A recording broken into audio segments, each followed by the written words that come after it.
OK, time to go through what is making the headlines this morning. We do that in the company of Christopher Biggins and Candice Holsworth. Very good to see both of you.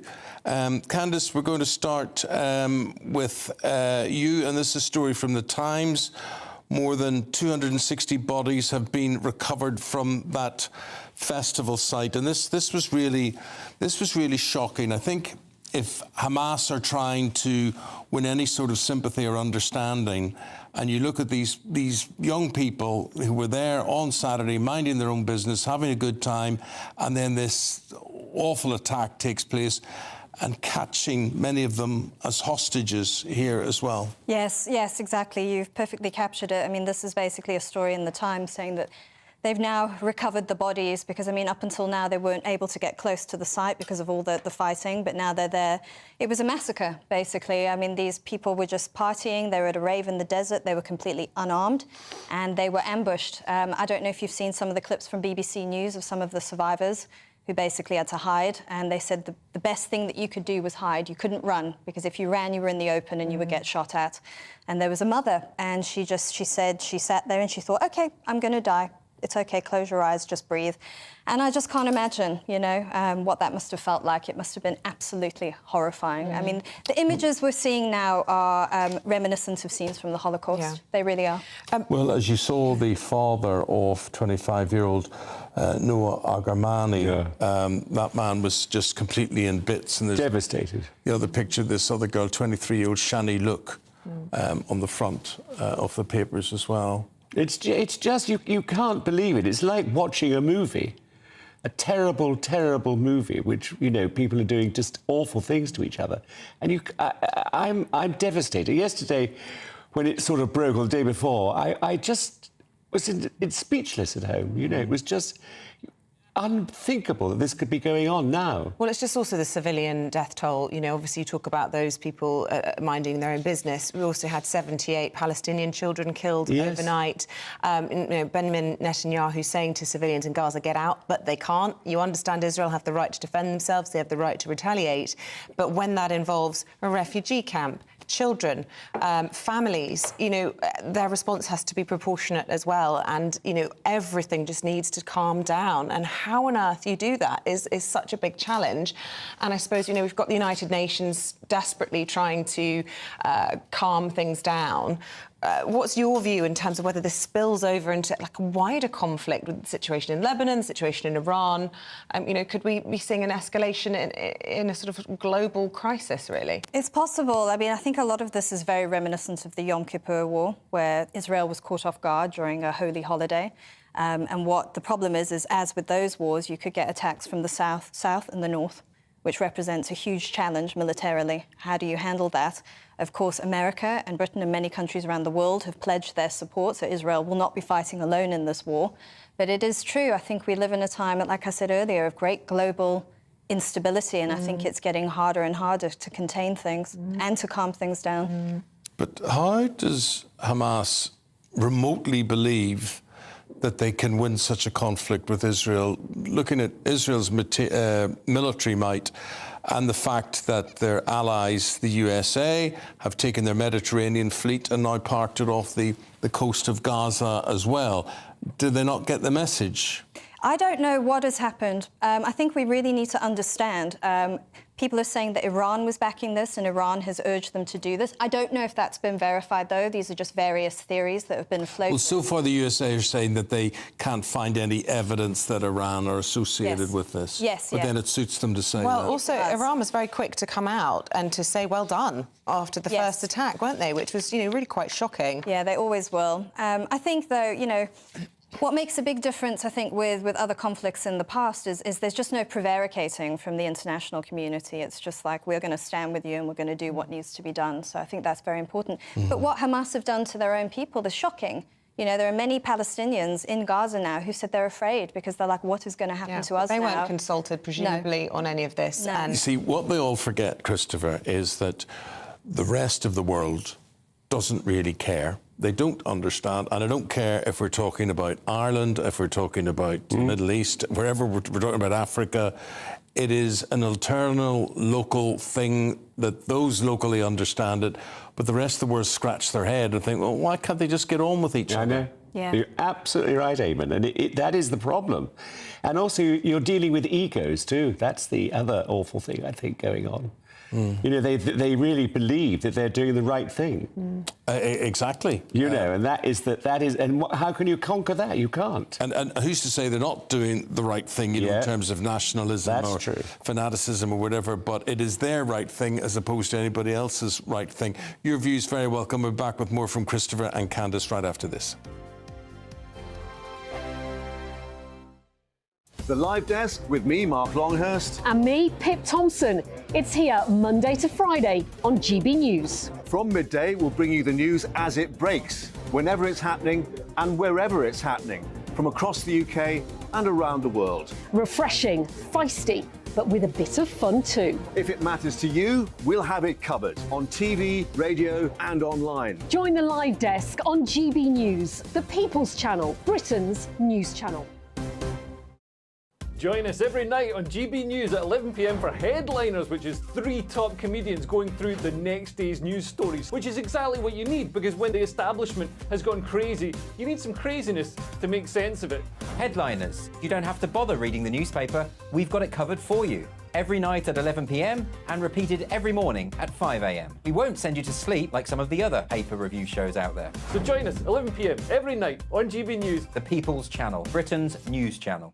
So Jubes and Kerr, we tackle the issues of the day with real robust debate, both sides of the fence, battling it out with me in the middle with my forthright opinions and views, and often really interesting things happen because you start with a position and then by the end of the debate you find actually, well, I might not have thought about that one. What we need in this country is 2 new political parties. You should maybe think about doing a 2024 calendar. I'm Michelle Dewberry and I'm keeping you company right through until 7 o'clock this evening. GB News, the People's Channel, Britain's watching. People in Britain, they love free speech, but they also love fair play. I don't care if I'm speaking somebody from a trade union, from the Labour Party, somebody from the SNP. And I think the viewers like to see that actually we can challenge one another, but in a positive way. We think we ask the questions that people want to ask, and often we ask the questions that we wanted to ask in Parliament but never got the chance to ask. So join us every Saturday, 10 a.m. till noon on GB News, Britain's news channel.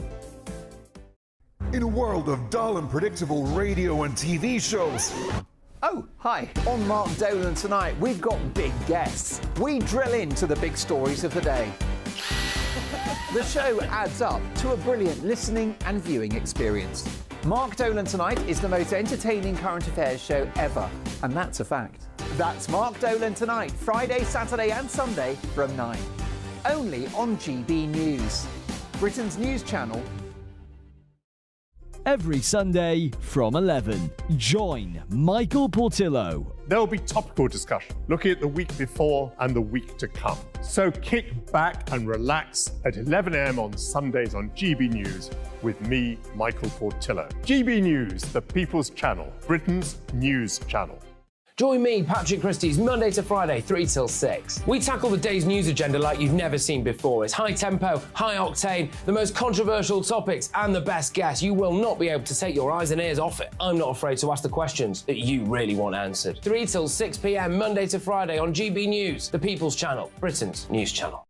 What you get for breakfast is something that, if we do our jobs right, you will wake up to news that you didn't know the night before. It's a conversation. It's not just me and Eamonn. We want to get to know you, and we want you to get to know us. From 6, it's Breakfast with Eamonn and Isabel. Monday to Thursdays on GB News, Britain's news channel.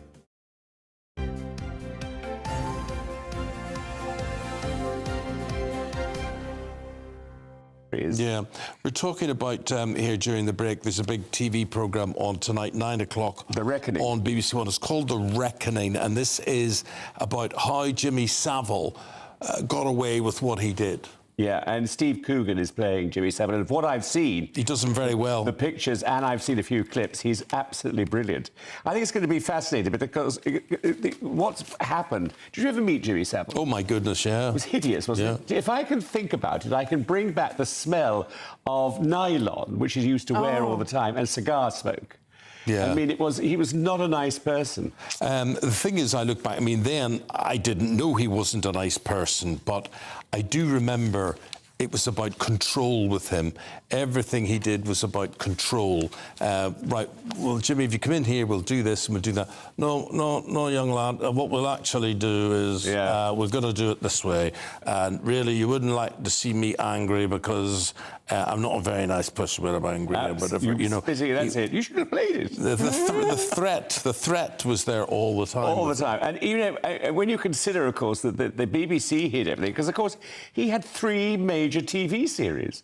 With huge viewing figures. Yeah. I mean, he was such a star. Yeah. I'm so grateful I never got to go on Jim Will Fix It. I did write a lot. Did you? Desperate to go on. I wanted freckles. You wanted freckles? That was all I wanted. Oh, that was me in sweet. freckles. Do you know there is that song, wouldn't it? All I Want for Christmas is my 2 front teeth? Yes. You know, but you just wanted freckles. I wanted to be freckly. Ridiculous. But I think this will be an uncomfortable watch. I think it will be. I think it will be. And it's over 4 nights, so I think it's going to be quite incredible. Yeah. What a character to play, though, my goodness. What?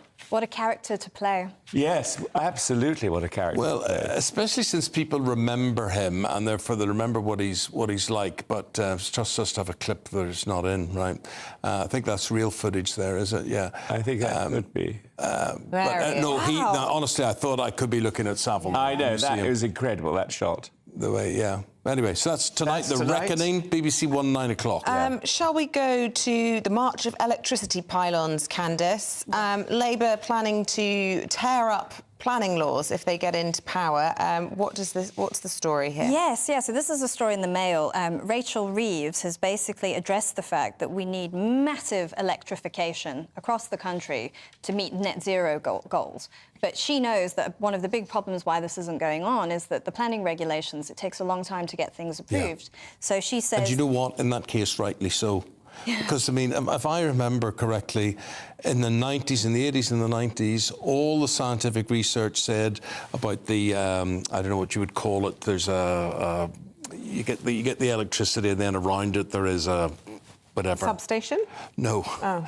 No, there's an aura. There's a sort of aura around it which is real. Oh, right. And there have been cases in the past where people have thought that housing developments near pylons have caused cancer and whatever.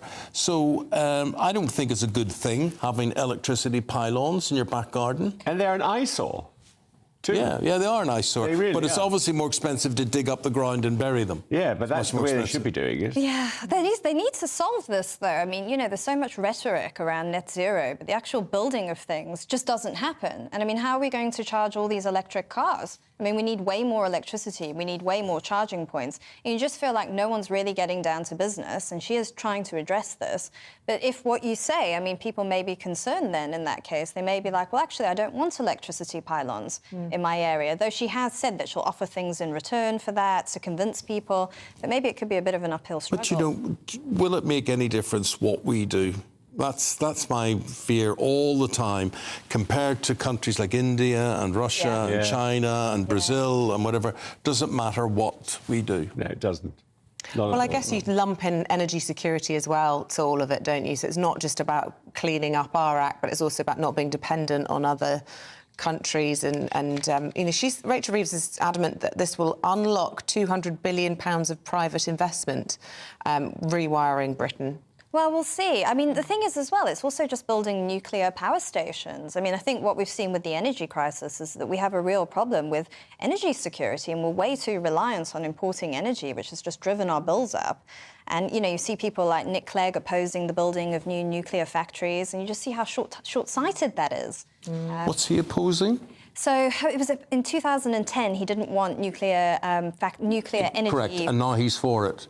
Well, he isn't. He isn't. But they would have. He said that they wouldn't have come online till 2023. And you think, well, actually, that would have been really useful.